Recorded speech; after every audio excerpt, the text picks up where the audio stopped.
Hello అండి. Welcome to my channel. ఈరోజు వీడియోలో మీకు నేను చాలా క్లియర్‌గా బిగినర్స్ కోసం ఈ సైడ్ కట్స్ ఉంటాయి కదా! పంజాబ్ డ్రెస్ అయినా సరే, టాప్స్‌కైనా ఇవి ఎలా ఈజీగా కుట్టుకోవాలనేది వీడియో చేశాను చూడండి. ఫస్ట్ అయితే ఇక్కడ నేను డ్రెస్ మొత్తం కంప్లీట్ చేసేసానండి. లాస్ట్ మనం ఫైనల్ టచ్ అనమాట. అంటే సైడ్ ఫిట్టింగ్. ఇక్కడ హ్యాండ్స్ చూడండి. హ్యాండ్స్ కూడా జాయింట్ టైప్ అయితే చేసేసాను. నెక్స్ట్ వచ్చేసి మనం సైడ్ జాయింట్ చేసుకుంటాం కదా! హ్యాండ్స్ దగ్గర నుంచి స్టార్ట్ చేసుకోవాలి. బిగినర్స్ కోసం చాలా యూజ్‌ఫుల్ వీడియో అనమాట ఇది. స్టార్టింగ్‌లో చాలామందికి కట్స్ దగ్గరే చాలా ప్రాబ్లమ్ వస్తుంటది. చూడండి క్లియర్‌గా. ఇక్కడ హ్యాండ్ మీరు ఎంత లూజ్ తీసుకుంటారు అంత లూజు పెట్టుకోండి. అలాగే హ్యాండ్ స్టార్టింగ్‌లో ఒక లూజ్ పెట్టుకోవాలి. ఆర్మ్ దగ్గర అంటే చంక భాగం దగ్గర ఒక లూజ్ ఉండాలి. అంటే అక్కడ మీద ఇక్కడ కొంచెం పెంచుకోవాలనమాట. లేకపోతే మీకు చంక పట్టేస్తుంది. చూడండి ఇక్కడ నుంచి మీరు నడుము, అలాగే చెస్ట్ లూజు, నడుము లూజు ఇవన్నీ కూడా మీరు డ్రా చేసుకుంటారు కదా! అవన్నీ ఎలాగైతే మార్కింగ్ వేసుకుంటారో ఆ విధంగా క్రింది వరకు వచ్చేయండి. క్రింద ఎక్కడైతే మీరు సైడ్స్ కట్స్ రావాలి అనుకుంటారో అక్కడికి మీకు ఎక్కువ ఖర్చు అయితే పెట్టుకోకూడదు. చూడండి మీకు ముందు పై వైపున చూసినట్లయితే ఖర్చు ఎంత ఉందో, కానీ కట్స్ దగ్గరికి తక్కువ అయిపోవాలన్నమాట. ఓన్లీ 1 ఇంచే ఉండాలి.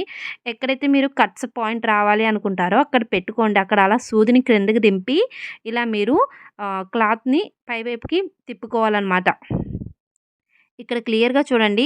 మనం ఎక్కడైతే పాయింట్ తిప్పామో అక్కడి నుంచి మళ్ళీ పైకొస్తామో, కానీ కుట్టనేది అదే సింగిల్ లైన్ ఏదైతే కుట్టు మనం స్టార్ట్ చేసామో ఆ పాయింట్ దగ్గర అదే కుట్టు మీదే రావాలి. ఒక 1 ఇంచ్ 1 ½ ఇంచ్ వరకు సేమ్ అదే కుట్టులో వస్తూ మీరు ఇక్కడి నుంచి క్రాస్ అవ్వాలనమాట. మీరు సెకండ్ కుట్టు కోసం సెకండ్ కుట్టు అనేది అప్పుడు గ్యాప్ ఇవ్వాలి. మీకు ఇక్కడ చూపిస్తాను. ఏంటి నేను చెప్పింది ఏంటి అంటే మళ్ళీ క్లియర్‌గా చూపిస్తాను చూడండి. మీరు ఎన్ని కుట్లైనా వేసుకోండి. హ్యాండ్ దగ్గర నుంచి ఒక 2, 3 వేసుకున్నా సరే మీరు సైడ్ జాయింట్ దగ్గర కట్స్ వస్తాయి చూడండి. ఆ పాయింట్ దగ్గర మాత్రం కలిసిపోవాలనమాట. క్రాస్‌గా చూడండి ఇక్కడ ఇలా చూడండి. ఈ పాయింట్ దగ్గర మాత్రం కలిసిపోవాలి. ఇక్కడ నుంచి 2, 3 రాకూడదు. ఒకటే సింగిల్ స్టిచ్‌లా ఉండాలనమాట. అది ఒక 1 ఇంచ్ పై వరకు అలాగే ఉండాలి. ఈ విధంగా కుట్టుకుంటే మీకు కట్స్ దగ్గర పాయింట్ అనేది చాలా బా వస్తుందండి. ఇప్పుడు ఈ విధంగా మీకు ఇలా మీరు సింగిల్ స్టిచ్‌లా వేసుకున్నాక దాన్ని మీరు ఏం చేస్తారంటే అలా ఉంచేయండి. తర్వాత క్రింద మీరు సైడ్స్ కుట్టుకోవడానికి ఆ పాయింట్ అనేది కరెక్ట్‌గా రావడానికి ఇక్కడ చూడండి. ఎప్పుడు కూడా మనం సేమ్ కలర్ దారమే తీసుకోవాలి. క్రింద మనము స్టార్టింగ్ క్రింద నుంచి రావాలన్నమాట పైకి.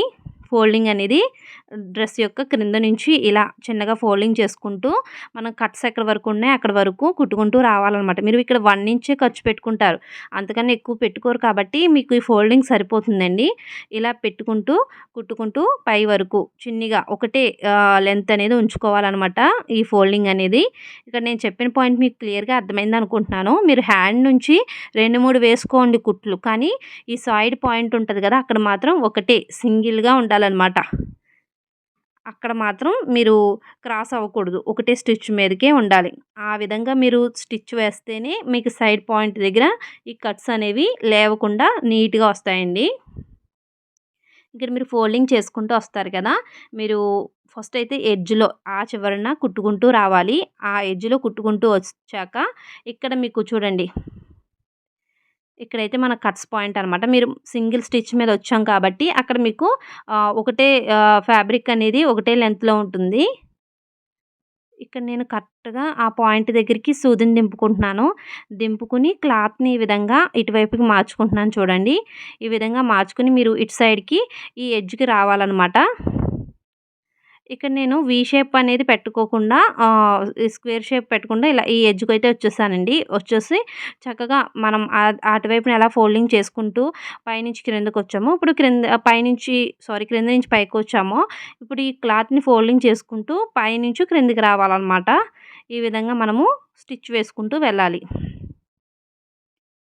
చూడండి క్రింద వరకు ఇదే విధంగా మనం ఫోల్డింగ్ చేసుకోవాలి. మనం కరెక్ట్‌గా కట్ చేసుకున్నట్లయితే ఎక్కడ కూడా తేడా రాదనమాట. మీకు ఈ dress cutting, stitching video complete video కావాలి అంటే కామెంట్ చేయండి. ఆల్రెడీ అది కూడా వస్తది త్వరలోనే.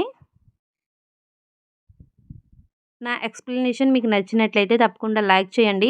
ఇంకా అర్థం కాలేదు, ఇంకా క్లియర్‌గా కావాలి అంటే కామెంట్ చేయండి. ఇంకా ఎటువంటి వీడియోస్ కావాలి అంటే తప్పకుండా కామెంట్ చేసి చెప్పండి. ఎటువంటి వీడియోస్ కావాలి అనేది. చూడండి ఈ విధంగా మొత్తం కూడా కుట్టేసరికి మనకి ఇక్కడ లేచినట్టుగా రాకుండా కట్స్ అనేవి చాలా నీట్‌గా వస్తాయన్నమాట.